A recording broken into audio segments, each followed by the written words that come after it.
Hijo mío, hija mía, quiero que por un momento dejes de fingir que estás bien, porque conmigo no necesitas fingir. Sé de esa cama que ahora tiene un lado vacío, y de esa costumbre que tu cuerpo todavía no olvida de servir 2 platos, 2 tazas, 2 lugares en la mesa antes de detenerte a la mitad, al recordar que ya no hace falta. Sé del silencio que se instaló en tu casa donde antes había una voz, unos pasos, una respiración a tu lado por las noches. Sé de la ropa que sigue colgada en el armario porque todavía no puedes ni quieres regalarla. Sé de esas fechas marcadas en el calendario, un aniversario, un cumpleaños, una Navidad, que siguen llegando puntuales aunque él o ella ya no esté para vivirlas contigo. Y sé también que, después de los primeros meses, la gente dejó de preguntarte cómo estás, como si el dolor tuviera fecha de vencimiento. Hoy vengo a decirte algo que quiero que grabes en tu corazón. Yo no vine a llenar ese lugar vacío como si fuera un reemplazo, porque nadie reemplaza a quien amaste. Vine a sostener tu mano con el mismo amor que sostuvo la suya, y ese silencio que sientes en tu casa no significa que estés solo. Significa que ahora yo hablo más cerca de tu oído que nunca antes.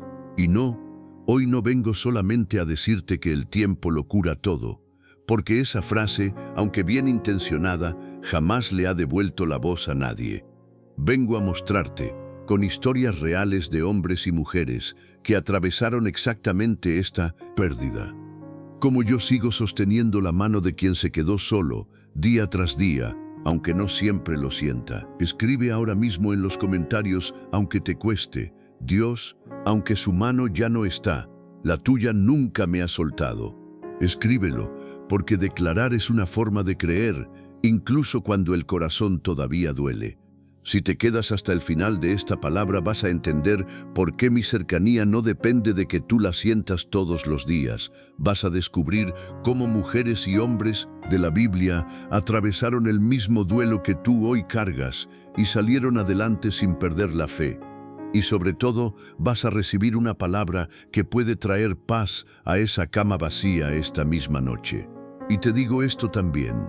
Hay una batalla silenciosa que se libra en las noches de quien enviudó, una que muy pocos se atreven a nombrar en voz alta, y quiero mostrarte cómo no perderla. Si esta palabra ya te está tocando, suscríbete, porque aquí hablo cada día a quienes atraviesan este mismo duelo. Y si hay una noche en la que el silencio de tu casa se siente más pesado que otras, dale like para que esta palabra llegue también a alguien que hoy está llorando en silencio sin que nadie más lo sepa. Número 1. Quiero empezar con una promesa que yo mismo hice y que pocas veces se explica con la fuerza que tiene. En el libro de Isaías le hablo directamente a alguien que ha perdido a su esposo. Y le digo: porque tu marido es tu hacedor, Jehová de los ejércitos es su nombre. Eso está en Isaías 54:5. No te estoy diciendo que yo ocupo un lugar romántico o que reemplazo lo que viviste con esa persona. Eso sería insultar lo que compartieron. Te estoy diciendo algo más profundo, que el mismo compromiso, la misma fidelidad, la misma cercanía diaria que un buen esposo o una buena esposa le ofrece a su compañero, yo te la sigo ofreciendo a ti, sin que la muerte pueda tocarla. ¿Cuántas veces, desde que te quedaste solo, has sentido que ya nadie va a estar pendiente de ti, como antes, que ya nadie va a notar si comiste, si dormiste, si estás bien? Esa sensación es real, pero no es la verdad completa, porque yo sigo pendiente de cada detalle de tu día, aunque no lo veas con tus ojos. Los consejeros que acompañan procesos de duelo señalan algo importante. Una de las heridas más profundas de la viudez no es solo la ausencia física, sino la pérdida de esa sensación de ser cuidado por alguien de forma constante. Y sanar ese vacío requiere encontrar una fuente de cuidado que no dependa de la presencia humana. La palabra ya te había dado esa fuente miles de años antes de que la psicología le pusiera nombre. Escribe en los comentarios: tú eres quien ahora sostiene mi vida cada día. Pero espera, porque quiero mostrarte a una mujer que perdió no solo a su esposo, sino también a sus hijos, y que llegó a cambiarse el nombre por la amargura que sentía. Moridún. Número 2. Esa mujer se llamaba Noemí.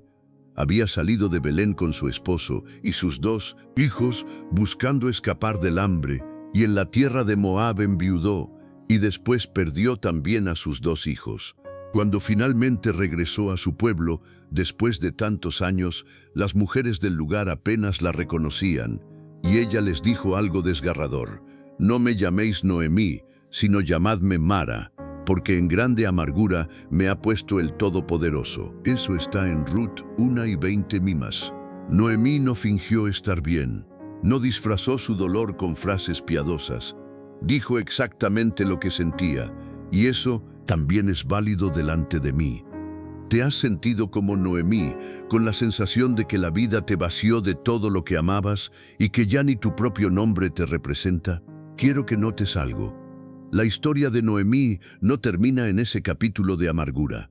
Termina varios capítulos después, cuando las mismas mujeres que la vieron llegar vacía le dicen, al ver crecer a su nieto Obed en sus brazos, que ese niño sería el sustento de su vejez.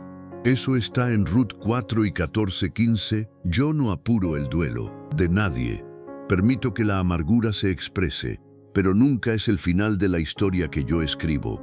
La tradición espiritual cristiana ha llamado a este proceso el Valle de la Sombra de Muerte, un lugar real por el que hay que pasar, no un lugar donde hay que quedarse a vivir. Escribe en los comentarios: «Hoy me siento Mara, pero confío en que tú me llevarás de regreso a ser Noemí». Y si te dijera que, en ese mismo camino de regreso, hubo alguien que decidió no dejarla sola ni un solo paso. Número 3. Esa persona fue Ruth, su nuera, también viuda, que en lugar de quedarse en su tierra natal con su propia familia, decidió acompañar a Noemí de regreso a Belén. Y le dijo unas palabras que hoy quiero que sientas como si te las dijera a ti mismo de mi parte. «No me ruegues que te deje y que me aparte de ti, porque a donde quiera que tú fueres, iré yo, y donde quiera que vivieres, viviré». Eso está en Ruth 1:16. Ruth, que también había perdido a su esposo, en lugar de encerrarse en su propio duelo, eligió caminar al lado de otra persona que sufría lo mismo, y en ese caminar juntas encontraron sustento, protección y una nueva familia. ¿Has permitido que alguien camine contigo en este proceso, o has preferido cerrar la puerta y atravesarlo completamente solo? Yo mismo dije, en otro lugar de mi palabra, que no es bueno que el hombre esté solo, y ese principio no desaparece con la viudez, se vuelve todavía más necesario. Diversos estudios sobre el duelo sugieren que las personas que mantienen vínculos cercanos durante la pérdida de un cónyuge atraviesan el proceso con menos complicaciones de salud física y emocional que quienes se aíslan por completo, porque el acompañamiento humano actúa como un sostén real para el cuerpo y la mente. Pero mucho antes de esos estudios, yo ya había puesto a Ruth al lado de Noemí para mostrarte ese mismo principio. Escribe en los comentarios: «No me dejes caminar este proceso completamente solo». Pero espera, porque ahora quiero llevarte a una escena donde yo mismo, en carne humana, me detuve en medio de un funeral y le cambié el final a una viuda que lloraba en la calle. Mal dosemtinild, mindelan vinild. Número 4. Esa escena ocurrió en un pueblo llamado Naín.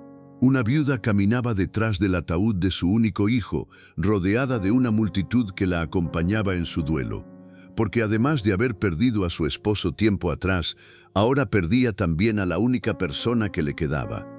Cuando Jesús la vio, la Escritura dice, algo que quiero que grabes bien: cuando el Señor la vio, se compadeció de ella y le dijo, «No llores». Eso está en Lucas 7:13.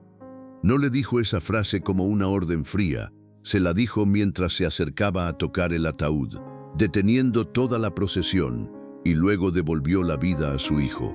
Eso está en Lucas 7 y versículos 11 al 15. Fíjate en algo profundo. Antes de hacer el milagro, antes de resolver la situación, yo primero me compadecí, primero sentí su dolor como propio. ¿Has pensado que tu dolor pasa desapercibido para mí, que estoy demasiado ocupado con el resto del mundo como para detenerme en tu duelo particular? Esa viuda de Naín no hizo nada para merecer ese milagro, ni siquiera me lo pidió. Yo me detuve porque la vi llorar. Los que estudian el acompañamiento en el duelo insisten en que lo primero que necesita una persona que sufre no es una solución inmediata, sino sentirse vista y acompañada en su dolor antes de cualquier otra cosa. Y eso es exactamente lo que yo modelé miles de años antes de que existiera esa palabra. Escribe en los comentarios: hoy me detengo a sentir que tú ves mis lágrimas. Y ahora quiero mostrarte a una mujer que vivió su viudez durante décadas y que en lugar de apagarse, encontró un propósito que la sostuvo hasta el final. Número 5. Esa mujer se llamaba Ana, una profetisa que había estado casada solo 7 años antes de enviudar y que después vivió como viuda hasta los 84 años de edad. La Escritura dice que no se apartaba del templo, sirviendo de noche y de día con ayunos y oraciones.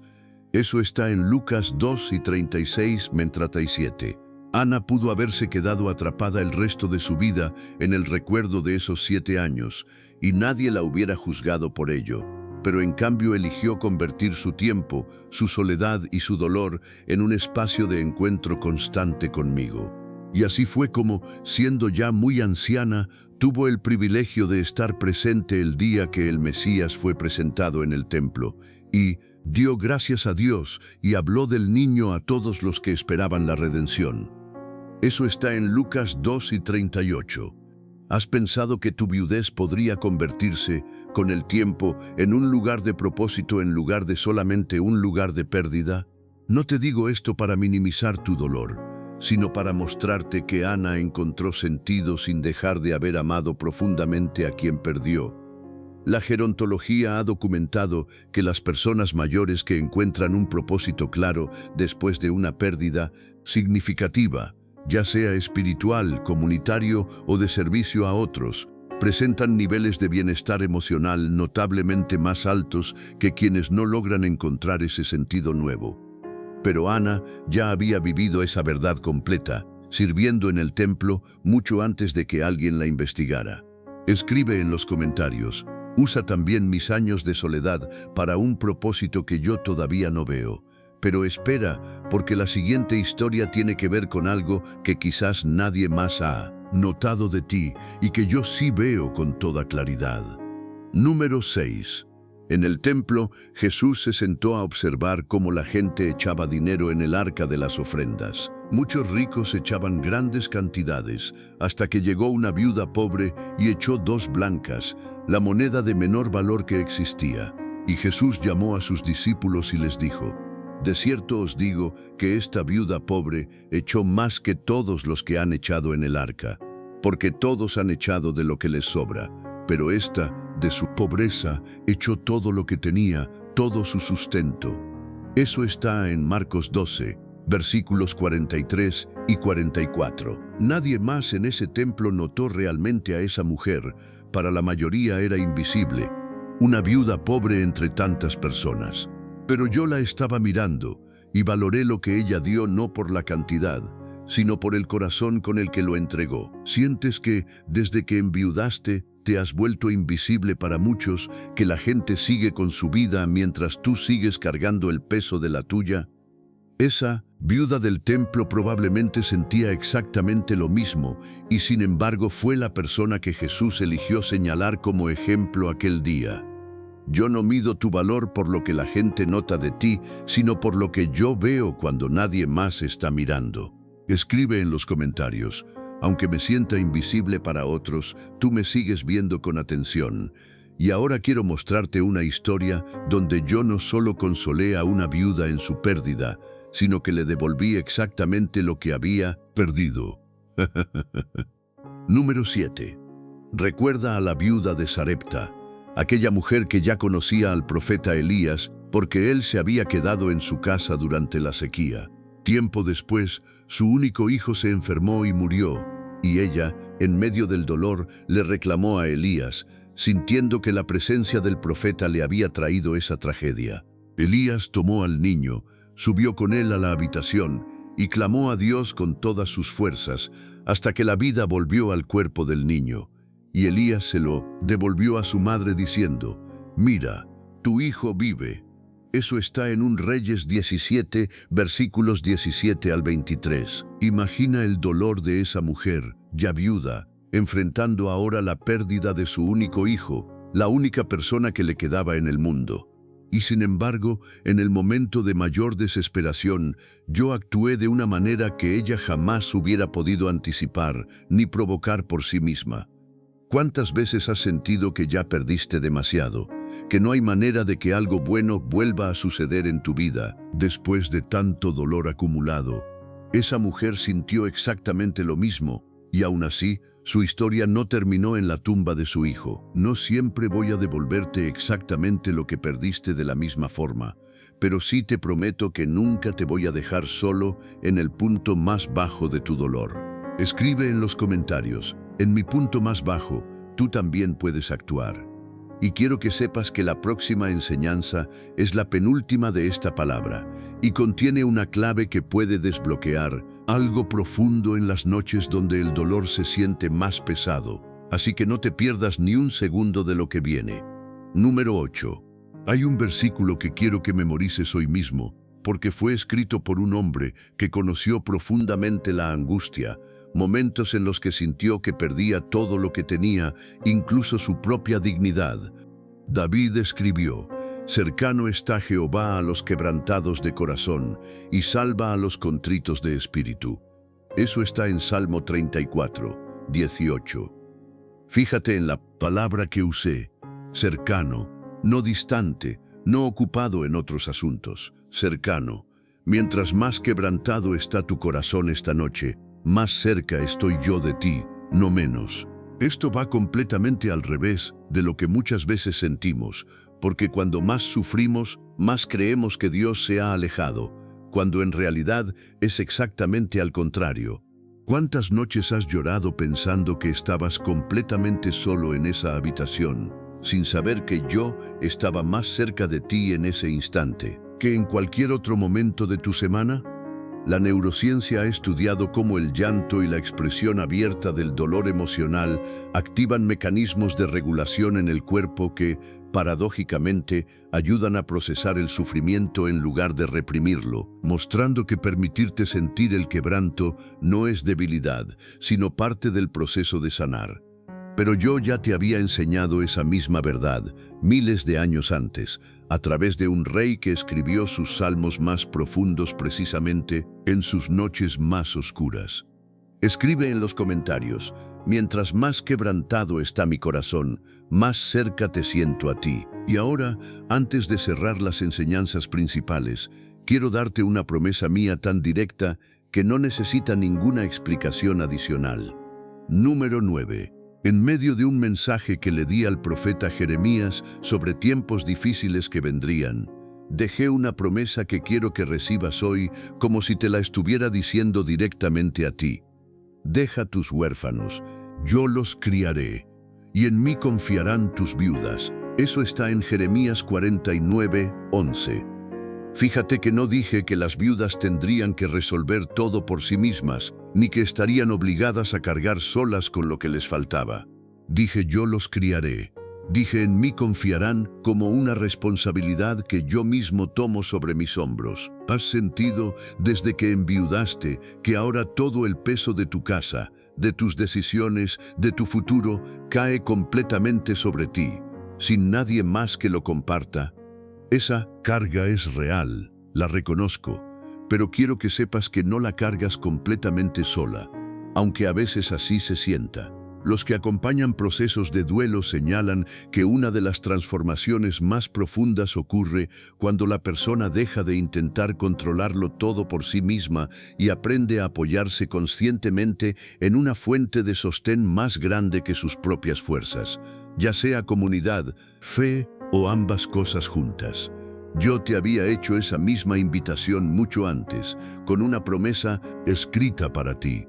Escribe en los comentarios: hoy dejo en tus manos lo que ya no puedo cargar solo. Y ahora quiero mostrarte algo que conecta directamente con esta misma promesa. algo que tiene que ver con quién es, en realidad, tu verdadero Redentor. Número 10. Quiero regresar por un momento a Ruth y a Noemí, porque hay un detalle en su historia que quizás pasaste por alto. En la ley que yo mismo establecí para mi pueblo, existía la figura del pariente redentor, un familiar cercano con la responsabilidad de rescatar a la viuda de su parentela, casándose con ella si era necesario, para que su nombre y su herencia no se perdieran. Boaz cumplió ese papel para Ruth, y cuando decidió hacerlo, lo declaró públicamente ante los ancianos de la ciudad.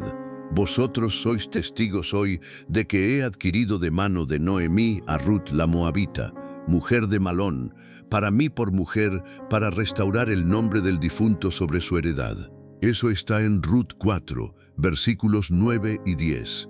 Fíjate en la allí, palabra que usé antes, en Isaías 54, 5, cuando te dije que tu hacedor es tu marido. La misma palabra hebrea que describe a Boaz como pariente redentor es la que se usa para describirme a mí como tu redentor. ¿Entiendes lo que esto significa? El papel que Boaz cumplió para Ruth de manera humana y temporal. Yo lo cumplo para ti de manera eterna y perfecta. No necesito que nadie más se acerque a rescatarte, porque yo mismo ya asumí ese papel en tu vida. ¿Has sentido que necesitas que alguien más llegue a rescatarte de esta soledad para que tu vida vuelva a tener sentido? Puede que yo traiga personas a tu camino, como traje a vos al camino de Ruth, pero la fuente última de tu rescate siempre he sido y seré yo. La tradición judía llama a este papel el Goel, el Redentor de sangre, y toda la escritura, del Antiguo al Nuevo Testamento, describe a Dios cumpliendo ese mismo papel para su pueblo, incluyendo a cada viuda y a cada viudo. Escribe en los comentarios: tú eres mi pariente, redentor, y en ti descanso mi restauración. Pero espera, porque quiero mostrarte cómo pensaba yo sobre las viudas mucho después, en los primeros años de la iglesia, y lo que descubrirás puede cambiar la forma en que ves a las personas que yo he puesto a tu alrededor. Número 11. Cuando la comunidad de creyentes comenzó a crecer, surgió un problema. Algunas viudas estaban siendo desatendidas en la distribución diaria de alimentos. En lugar de ignorar la queja, los apóstoles se reunieron y designaron a 7 hombres llenos del Espíritu Santo y de sabiduría, específicamente para encargarse de que ninguna viuda quedara sin atención. Eso está registrado en Hechos 6, versículos 1 al 7. Y más adelante, el apóstol Pablo escribió una instrucción clara a la iglesia sobre este mismo tema: honra a las viudas que en verdad lo son. Eso está en 1 Timoteo 5 y 3. ¿Sabes lo que esto significa? Que cuidar a quien enviudó nunca fue, para mí, un asunto secundario o de caridad ocasional. Fue desde el principio una prioridad tan importante que designé personas específicas para asegurarme de que se cumpliera. Si hoy sientes que la iglesia, tu familia o tus amigos no te han acompañado como esperabas, quiero decirte 2 cosas. Primero, que mi corazón hacia ti no depende de lo bien o mal que otros hayan cumplido este llamado. Y segundo, que sigo trabajando para poner en tu camino a las personas correctas que cumplan este papel, tal como lo hice en la iglesia primitiva. Los estudios sobre comunidades de fe muestran que las personas que enviudan y permanecen conectadas a una comunidad que las acompaña activamente atraviesan el duelo con significativamente menos aislamiento y sensación de soledad que quienes se desconectan por completo. Yo ya había diseñado ese sistema de cuidado desde los primeros capítulos de la historia de la iglesia. Escribe en los comentarios: pon en mi camino a quienes deban cuidarme como tú ya lo dispusiste. Y para cerrar, las enseñanzas principales de esta palabra, quiero llevarte a la escena donde más claramente lloré junto a alguien que había perdido a un ser amado. Número 12. Marta y María habían perdido a su hermano Lázaro, y cuando Jesús finalmente llegó al pueblo, ya llevaba 4 días muerto. Marta salió a su encuentro y le dijo, con una mezcla de fe y reclamo: Señor, si hubieras estado aquí, mi hermano no habría muerto. Y Jesús le respondió: yo soy la resurrección y la vida. El que cree en mí, aunque esté muerto, vivirá. Eso está en Juan 11, versículos 21 y 25. Pero antes de resucitar a Lázaro, antes de mostrar su poder sobre la muerte, la Escritura registra algo que quiero que nunca olvides. Jesús lloró. Eso está en Juan 11 y 35, el versículo más corto de toda la Biblia, y quizás uno de los más profundos. Yo no llegué a esa tumba con indiferencia, sabiendo que en minutos resolvería todo. Lloré genuinamente el dolor de esas hermanas y la pérdida de mi amigo. ¿Has pensado que, porque yo tengo el poder de resolver tu dolor, no siento junto a ti la pérdida que hoy cargas? Eso no es cierto. Yo lloré con Marta y con María, y sigo llorando junto a ti cuando el dolor te alcanza en las noches más difíciles. Y así como aquel día le devolví la vida a Lázaro, yo soy la resurrección y la vida para cada persona que ha partido en la fe. Lo cual significa que la separación que hoy sientes no es el capítulo final de la historia. Escribe en los comentarios: tú lloras conmigo y tú eres la resurrección y la vida para siempre.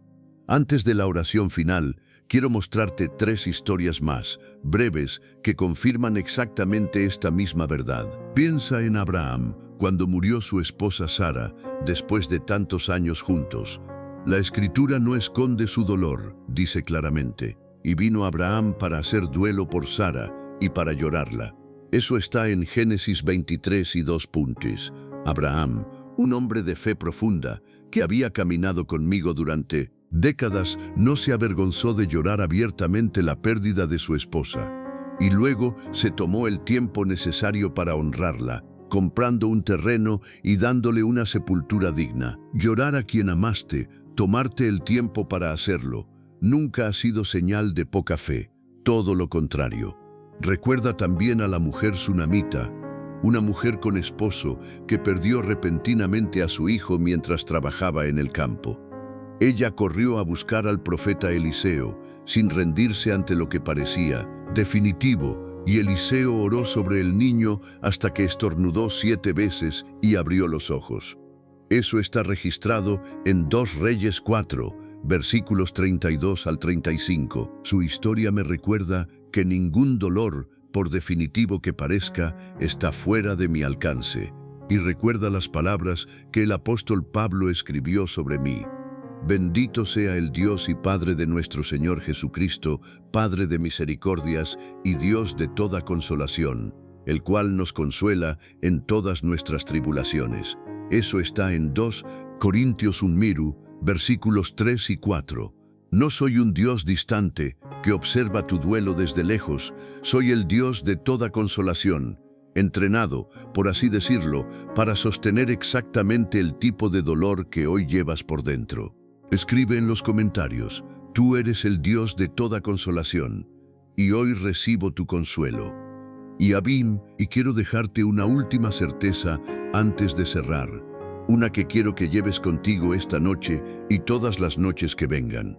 En el último libro de mi palabra, describo lo que espera a quienes confían en mí más allá de esta vida, y digo: enjugará Dios toda lágrima de los ojos de ellos, y ya no habrá muerte, ni habrá más llanto, ni clamor, ni dolor, porque las primeras cosas pasaron. Eso está en Apocalipsis 21 y 4. Lo que hoy sientes como una separación definitiva no es la última palabra de tu historia. Es un capítulo doloroso dentro de una historia mucho más larga que yo ya terminé de escribir. Y en ese final no hay más lágrimas ni más despedidas. No, te pido que dejes de extrañar a quien amaste. Extrañar es la huella natural de haber amado de verdad. Pero sí te invito a que sostengas esa esperanza junto con tu dolor, porque las dos pueden convivir en el mismo corazón. Escribe en los comentarios: un día tú mismo enjugarás mis lágrimas, y no habrá más despedidas. TH, llegaste hasta el final de esta palabra, y eso no es poca cosa, porque la mayoría de las personas se queda a la mitad del camino, justo antes de escuchar lo que más necesitaban oír. Si algo de todo esto te tocó el corazón, quiero que hagas una última declaración, adaptada a lo que estás viviendo hoy. Señor, aunque perdí a quien amaba, tú sigues sosteniendo mi mano cada día, y confío en que no caminaré solo ni un solo paso más. Escríbelo en los comentarios, aunque sea entre lágrimas, porque hay poder en declarar en voz alta lo que el corazón todavía está aprendiendo a creer. Comparte esta palabra con alguien que sabes que también está atravesando esta misma pérdida. Alguien que quizás sonríe frente a los demás mientras por dentro extraña cada detalle de la persona que ya no está. Hazlo por esa persona que hoy está cerca de ti cargando lo mismo sin que tú lo sepas, y que tal vez necesita escuchar exactamente esto en este momento de su vida. Y si aún no lo has hecho, suscríbete, porque aquí seguiremos trayendo día tras día palabras que sostienen a quienes atraviesan este mismo camino de duelo y esperanza. Ahora quiero orar contigo. Padre, te doy gracias por cada persona que hoy escuchó esta palabra hasta el final, cargando en su corazón la ausencia de alguien que amó profundamente. Te pido que sostengas su mano de una manera que pueda sentir, incluso en las noches más silenciosas, tal como sostuviste a Noemí, a la viuda de Naín, a Ana, a Marta y a tantos otros que atravesaron la misma pérdida confiando en ti. Te pido que la cama vacía, la mesa con un lugar de menos y el silencio de la casa se conviertan poco a poco en un espacio donde tu presencia se sienta más cerca que nunca. Consuela a quien hoy llora, dale fuerzas para las tareas de cada día y recuérdale cada mañana que tú eres el Dios de toda consolación y que su mano nunca ha estado ni estará sola. En el nombre de Jesús te lo pido y declaro que lo mejor de la vida de cada uno de los que están aquí todavía está por venir. Amén.